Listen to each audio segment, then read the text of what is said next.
Welcome to Larry King Now. Our guest is Kute Blackson, teacher, inspirational speaker, and entrepreneur. Kute's book is You Are the One, a bold adventure in finding purpose, discovering the real you, and loving fully. What does the title mean, You Are the One? You know, I think many of us, we're looking outside of ourselves. We're looking outside of ourselves for love. We're looking outside of ourselves for someone to come and save us. And what I realize is no one's coming. You know, the government's not going to save you. The aliens aren't coming.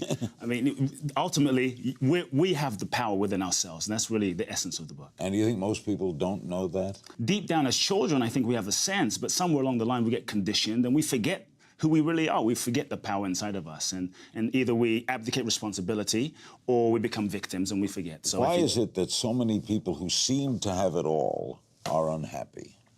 I think they've forgotten who they really are, ultimately. And as a result, they're seeking happiness outside of themselves, thinking that the drugs or the fame or the money is going to make them happy. And I found that nothing outside of yourself will make you happy unless you're truly happy inside. Do we prioritize the wrong things? I think we do. You know, sometimes you might get everything that you thought you wanted, only to realize that wasn't really it. And so much of our culture distracts us. So much of our culture, social media and television and what have you, distracts us from who we really are. So I think it's important that we remember who we really are at the core. You tweeted recently, honor those that have been a part of your life's journey, especially those that caused you pain. Yeah. Honor those that caused you pain. Yeah. Why? That's forgive. That's as old as the Old Testament. It's about forgiveness, but I think every experience is your teacher.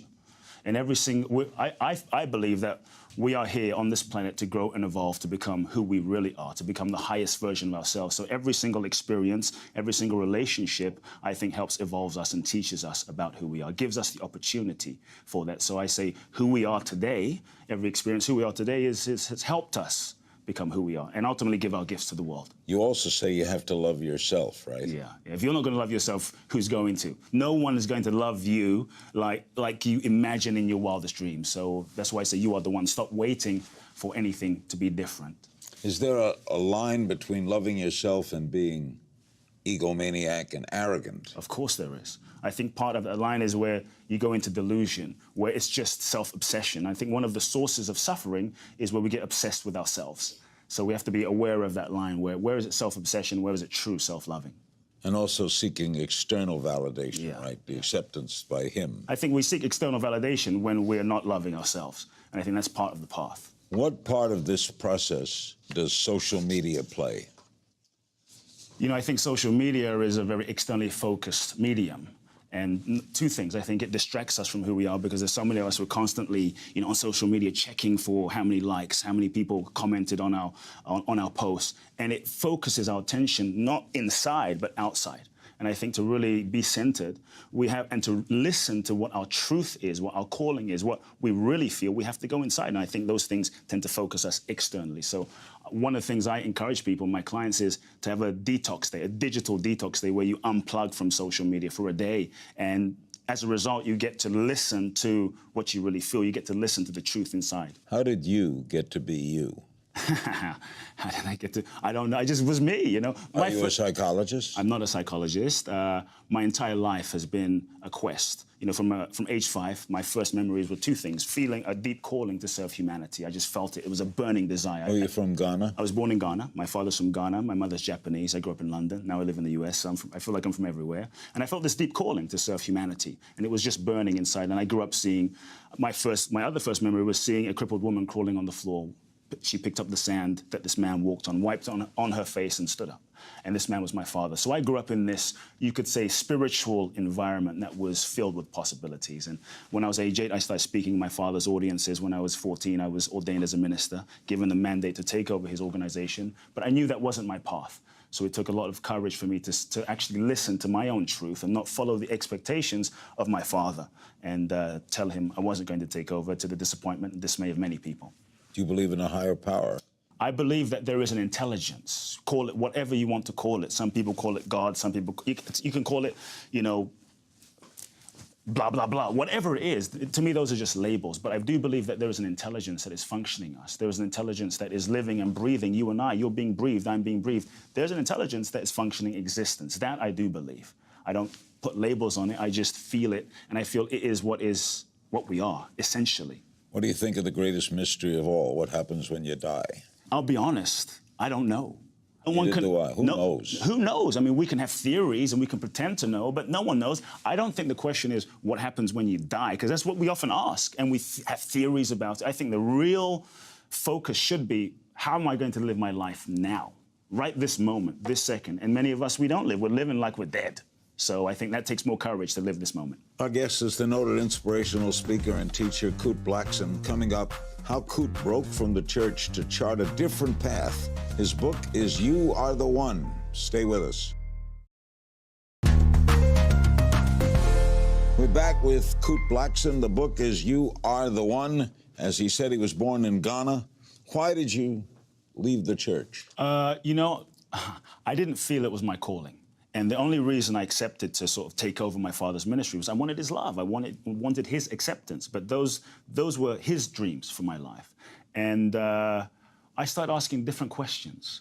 And I just knew it wasn't my path. And I read a book by a philosopher, Indian philosopher called J. Krishnamurti. And he followed a similar path. And then he broke away. And in that moment, I knew that was my truth. It was one of those moments where I realized I had a different path. But it took a tremendous amount of courage for me to leave.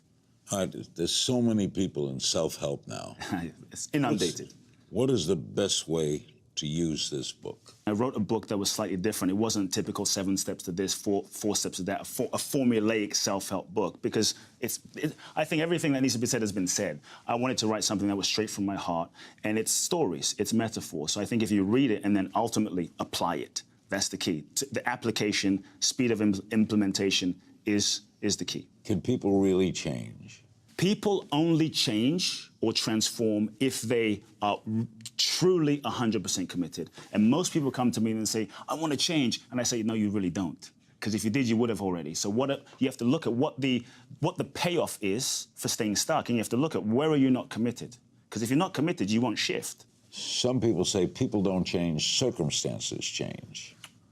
Sometimes circumstances do change. But I believe that if you don't change, if we don't change inside of ourselves, mentally, emotionally, spiritually, then you might leave that circumstance, but you'll recreate another circumstance or another situation or another relationship that is the same. You know, the whole principle, wherever you go, there you are. You take yourself with you. What does your father make of what you're doing? He respects what I'm doing. You know, he loves what I'm doing, respects what I'm doing. What's the liberation experience? The liberation experience was a transformational journey I created about 10 years ago when I went to India. I had an experience and I decided it's a 14-day, 24/7, non-stop immersion, experiential, transformational journey. I take one person, one-on-one to India, take away your passport, take away your money. You have a backpack, a pair of clothes, no idea where you're going. It requires total letting go of control, total surrender, and I create a deep, transformational process that will strip you to the core. You write letters to everyone in your life in case you don't come back. You sign your will, write your will in case you don't come back, and you face death. Why would you not come back? What do you mean face death? Ultimately, how do I fail? I'm not going. Face death. Good luck. Taking you, Larry. I'm taking you. We're going. Like, why would you have to do all that? You know, I think so often we're so busy protecting ourselves. In life, we're so busy playing it safe. We're so busy resisting death. And the moment we're born, death is the only guarantee. I say if you want to live fully, if you want to be free, make death your friend. You know, like embrace death. It is a reality, but we're afraid. So as a result, we kind of live timidly. I think we have to face, once you face death, it frees you up to be that much more bold. I look at people like Martin Luther King, and there was a great speech he gave, I've been to the mountaintop, and he told, I've been to the mountaintop, and I almost died today, and you could feel there was a fearlessness in his voice because he had faced death. And so I make people face the thing they're afraid of, which frees them up to then give their gifts. You think you practice what you preach every day? I'm not perfect. I'm a human being. We're all human beings. I think, you know, we're often looking for perfection in the world. You won't find perfection in the world. So I do my best each day to grow. And I think if we're doing our best each day to grow, then I'm successful. I think, to me, that is the definition of success. What's a good starting point? I think a great starting point is to tell the truth to yourself. So many of us are living lives that are not authentic. Not intentionally, it's just how we've done things based on our conditioning, based on our programming, based on what our parents want. We're not living the life that we were truly here to live. So I think a starting point for anyone is to tell the truth to yourself. Look at, where am I lying to myself? Where am I being inauthentic? Is the life I'm living the life I truly want to be living? Question I ask people is, what am I pretending to not know?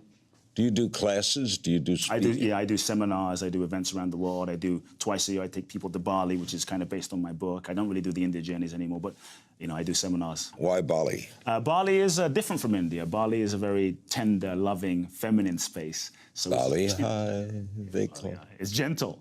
Bali is gentle and transforms you in a certain way. You're still you when you're in Bali, right? What I do is I unplug people from their regular TikTok routines, where we have this sense of, this is who I am. I am my phone, I am my hair, I am my makeup, and I unplug people from those routines, and then I strip away those layers as to who you think you are, because we think we're free, but we're really not. So once I strip those layers away, in let's say somewhere like Bali, then people get a sense of, they have the opportunity to dive deeper in themselves, to get in touch with and question, who am I really? And I think that's one of the ultimate questions in life, who am I? Thank you, man. It's a real pleasure. Thanks to my guest, Kute Blackson. The book is You Are the One, a bold adventure in finding purpose, discovering the real you, and loving fully.